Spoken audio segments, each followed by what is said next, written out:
2 जून 2026 ये वही तारीख है जब खान सर के कोचिंग इंस्टीट्यूट पर हमला होता है। मैं जेल में बंद था, साजिशन मेरे भाई की हत्या हुई और हमारी भी हत्या हो सकती है और हमारी हत्या फैजल खान हमारी हत्या करवा सकता है। इसीलिए तो कहते हैं कि बनी बनी के लाखों निसार होते हैं, बनी बनी के लाखों निसार होते हैं और जब बन के बिगड़ती है तो दुश्मन हजार होते हैं। उस पुण्य आत्मा के लिए श्रद्धांजलि देते हैं और इस कठिन परिस्थिति में मेरी संवेदना परिवार के साथ है। हमसे जो मदद हो सकेगा, हमसे जितना संभव हो सकेगा, हम उतना सहयोग करने को तैयार हैं। फैसल खान उर्फ खान सर एवं ज्ञान बिंदु एकेडमी के डायरेक्टर रोशन आनंद के बीच का विवाद थमने का नाम नहीं ले रहा होता है कि इसी बीच इस विवाद में अचानक एक नया मोड़ आ जाता है और वो मोड़ आता है प्रिंस यादव की मौत के बाद। प्रिंस यादव कोई और नहीं थे बल्कि वो रोशन आनंद के छोटे भाई थे। असल में खान सर ने रोशन आनंद, प्रिंस यादव एवं अन्य के खिलाफ पुलिस में शिकायत दर्ज कराई थी और उसी के आधार पर पुलिस ने रोशन आनंद को तो गिरफ्तार करके जेल भेज दिया था और प्रिंस यादव की तलाश कर रही थी। पुलिस प्रिंस यादव को खोज ही रही होती है कि इसी बीच नेपाल से एक दिल दहला देने वाली खबर सामने आती है और वो खबर होती है कि नेपाल के एक होटल में संदिग्ध परिस्थितियों में प्रिंस की मौत हो चुकी है। अब क्या था, आरोप और प्रत्यारोपों का दौर शुरू हो जाता है। कुछ लोग आरोप लगाते हैं कि षड्यंत्र के तहत खान सर ने ही प्रिंस की हत्या करवा दी है। जेल से जमानत पर रिहा हुए रोशन सर कहते हैं कि पहले तो फैजल खान ने मेरे भाई को मरवा दिया और अब वो मेरी भी हत्या करवा सकता है।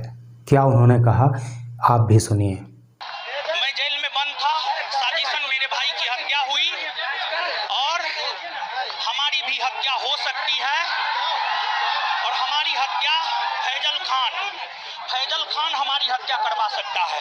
हम पटना पुलिस से सुरक्षा की मांग करते हैं। फैजल खान कितना बड़ा षड्यंत्रकारी है, कितना झूठा है, क्या आप उसको सर कहेंगे, क्या आप उसको शिक्षक कहेंगे? दूसरी ओर खान सर का कहना है कि इस विवाद में कोई तीसरा व्यक्ति फ़ायदा उठाना चाहता है। उनका कहना है कि जो भी हुआ वो बहुत ही दुखद हुआ है और ऐसा किसी के भी साथ नहीं होना चाहिए।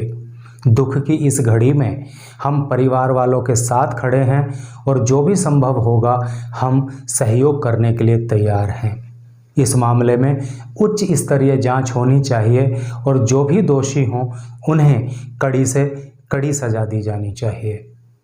तो इसमें कोई ना कोई तीसरा साजिश जरूर कर रहा है। इसके लिए एक उच्च स्तरीय जांच होनी चाहिए और उच्च स्तरीय जांच की रिपोर्ट को लाया जाए और जो दोषी पाए जाएंगे उनमें एक को भी न छोड़ी जाए।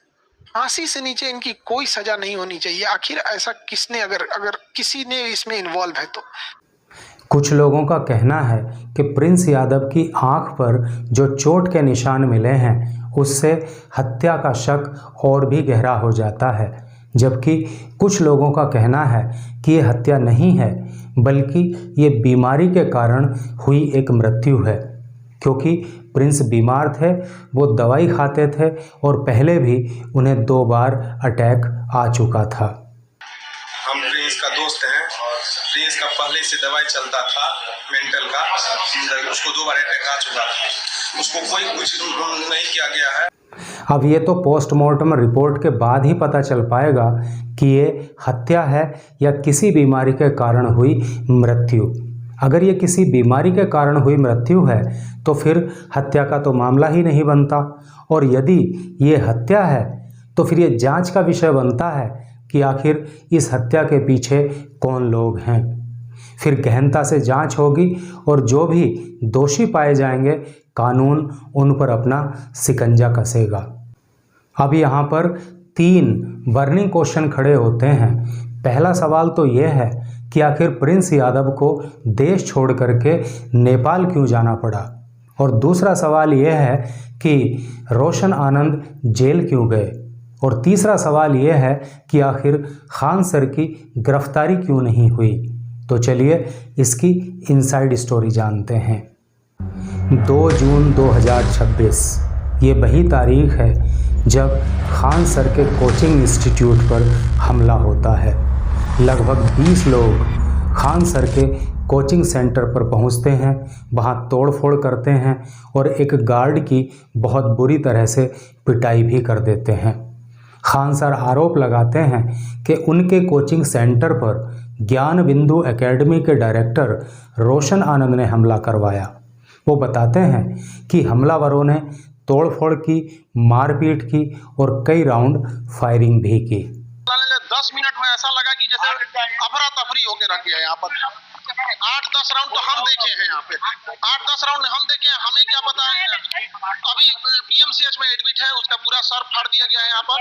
क्या लगता है कौन क्या हो गई? बगल की कोचिंग वाले। इस मामले में खान सर रोशन आनंद, प्रिंस यादव एवं अन्य के खिलाफ पुलिस में शिकायत दर्ज कराते हैं। उसके बाद पुलिस रोशन आनंद को गिरफ्तार कर लेती है और उनको जेल भेज देती है। अपनी गिरफ्तारी से बचने के लिए प्रिंस यादव को देश छोड़ करके नेपाल भागना पड़ता है। बाद में पुलिस को एक सीसीटीवी फुटेज मिलती है और उसमें पता लगता है कि फायरिंग तो खान सर के गार्ड्स के द्वारा ही की गई थी। अब पुलिस खान सर के गार्ड्स को गिरफ्तार करती है। खान सर के गार्ड्स बताते हैं कि हवाई फायरिंग करने का आदेश उन्हें खान सर ने ही दिया था। बाद में खान सर के ऊपर भी आर्म्स एक्ट एवं अन्य धाराओं में केस दर्ज होता है और पुलिस उनकी गिरफ्तारी के लिए उनकी तलाश जारी करती है। खान सर की किस्मत अच्छी होती है कि उन्हें पटना हाई कोर्ट से एंटीसिपेटरी बेल मिल जाती है और वो गिरफ्तार होने से बच जाते हैं। कहते हैं कि जब व्यक्ति फेमस होता है और वो प्रसिद्धि की ओर बढ़ता है तो तमाम विवाद भी उसको घेर लेते हैं। कोचिंग सेंटर वाला विवाद अभी चल ही रहा होता है कि खान सर के साथ एक और नया विवाद जुड़ जाता है और उस नए विवाद का सीधा सीधा सरोकार जानी मानी पत्रकार अंजना ओम कश्यप के साथ होता है। असल में अंजना ओम कश्यप टीचर्स को लेकर के एक विवादित बयान देती हैं और वो टीचर्स को 2 कौड़ी का कह देती हैं। स्टार टीचर्स, यूट्यूब वाले स्टार टीचर्स जिनको कुछ जानना ना कौड़ी, कभी ब्लैक बोर्ड लेकर कुछ एक्सप्लेनर बनाते हैं, खाली व्यूज बटोरते हैं, उटपटांग ग्रैब्स लिखते हैं और उसके बाद से अपने आप को इतना महारथी समझने लगते हैं कि कुछ लोग उनको फॉलो करने लगते हैं उनके तमाशे की वजह से। इसके बाद बहुत ही तीखे शब्दों में खान सर सहित अन्य टीचर्स भी अंजना ओम कश्यप को अपनी प्रतिक्रिया देते हैं। खान सर ने प्रतिक्रिया करते हुए क्या कहा, जरा आप भी सुनिए। अंजना एक काम करो, माइक लेके बस जहाँ स्टूडेंट रहते हैं वहाँ रिपोर्टिंग करके दिखाओ। तुम्हें तो नॉलेज है, हम लोग तो 2 कौड़ी के हैं। अगर टीचर 2 कौड़ी के हैं तो तुम फोकट की भी नहीं हो। टीचर्स के द्वारा किए गए काउंटर रिएक्शन सुनने के बाद अंजना ओम कश्यप टीचर्स पर आरोप लगाती हैं कि इन्होंने उनके ऊपर पर्सनल अटैक किया है, इन्होंने उनके मान सम्मान को ठेस पहुंचाई है और वो दिल्ली हाई कोर्ट में खान सर सहित अन्य टीचर्स के ऊपर 2 करोड़ रुपए का मानहानि का केस ठोक देती हैं। एक वक्त था जब मीडिया खान सर को हाथों हाथ लिया करता था, उनकी हर छोटी से छोटी और बड़ी से बड़ी बात को वायरल करने में कोई कसर नहीं छोड़ता था। और अब वही मीडिया है कि उसकी नज़र में अब खान सर नहीं रह गए हैं, बल्कि वो अब फैसल खान बन गए हैं। अब सवाल ये है, क्या खान सर फैसल खान इसलिए बन गए हैं क्योंकि वो बच्चों को शिक्षा कम पैसों में उपलब्ध कराते हैं और गरीब बच्चों को भी कोचिंग करा करके सरकारी नौकरी पाने में उनकी मदद करते हैं? क्या खान सर फैसल खान इसलिए बन गए हैं क्योंकि वो गरीबों को सस्ती एवं अच्छी स्वास्थ्य सुविधाएं देने के लिए वर्ल्ड क्लास हॉस्पिटल की स्थापना करते हैं। क्या खान सर फैसल खान इसलिए बन गए हैं क्योंकि वो परीक्षाओं के पेपर लीक, परीक्षाओं में होने वाली गड़बड़ी एवं अन्य करप्शन के मामलों को प्राथमिकता से उठाते हैं? मीडिया तो छोड़िए, अब बहुत सारे ऐसे लोग हैं जो उनकी क्रेडिबिलिटी पर प्रश्न चिन्ह लगाने के लिए बिल्कुल तैयार बैठे हैं। उनके एक कथित चाचा हैं, वो उनके बारे में क्या कहते हैं जरा उनको भी सुनिए। तो रिश्ते में मैं चाचा लगता हूँ। मासूम छात्र जो उसके क्लासेस करते हैं यूट्यूब पर या कोचिंग में क्लासेस करते हैं, उसके इस साजिश को समझ नहीं पाते हैं। कितने घटिया स्तर की कोचिंग उसके यहाँ होती है, क्या वही पढ़ के उसी के यहाँ से वो लोग IAS PCS बनेंगे? एक पुलिस में चयन होता है तो कहता है कि 10 लोग हो गए, 20 लोग हो गए। इसीलिए तो कहते हैं कि बनी बनी के लाखों निसार होते हैं, बनी बनी के लाखों निसार होते हैं, और जब बन के बिगड़ती है तो दुश्मन हजार होते हैं। लेकिन ये भी हकीकत है कि सत्य परेशान हो सकता है, पराजित नहीं। जहाँ तक रोशन आनंद और खान सर का सवाल है तो ये दोनों ही महान शिक्षक हैं और इस देश के लिए अत्यंत महत्वपूर्ण भी, क्योंकि इन दोनों ही टीचर्स के कोचिंग संस्थानों से प्रतिवर्ष हजारों बच्चे कोचिंग लेकर के सरकारी सेवाओं में जाते हैं। इसलिए इन दोनों के बीच का विवाद इनको व्यक्तिगत रूप से तो नुकसान करेगा ही करेगा, साथ ही साथ ये युवाओं के भविष्य के लिए भी अच्छा नहीं होगा।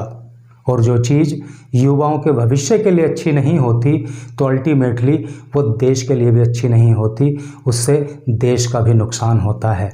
इसलिए इन दोनों के बीच का विवाद जितनी जल्दी संभव हो उतनी जल्दी सुलझ जाना चाहिए।